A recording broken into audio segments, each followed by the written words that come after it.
Saadi ایک نہایت سیدھی اور معصوم لڑکی تھی۔ اس کا گھر چھوٹا تھا لیکن اس کے اپنے سپنے بہت بڑے۔ بچپن سے ہی اس نے دیکھا تھا کہ ایک ماں باپ مشکل سے گزارا کرتے ہیں، اس لیے اس نے ہمیشہ اپنے ارمان دبا کر گھر والوں کی خوشی کو ترجیح دی۔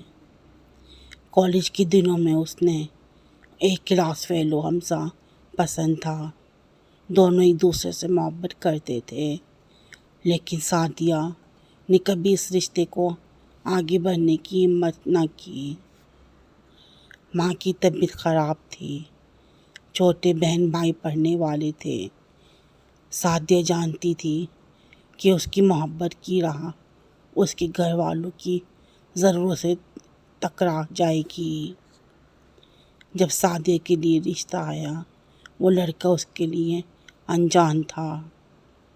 اس کے دل نے چیخ کر کہا کہ نہ کہوں، لیکن ماں کی آنکھوں میں امید دیکھ کر اس نے خود کو قربان کر دیا۔ اس نے حمزہ کو چھوڑ کر اس انجان رشتے کو قبول کر لیا۔ شادی کے بعد اس کی زندگی آسان نہ تھی۔ شوہر محنت کش تھا مگر غریب۔ ساس ہمیشہ شکایت کرتی اور سعدیہ روز اپنی خواہشوں کا گلا گھونٹ کر مسکراتی۔ اس نے اپنی جوانی، اپنے سپنے، اپنا پیار سب قربان کر دیا، صرف اس لیے کہ گھر والوں کی عزت اور سکون برقرار رہے۔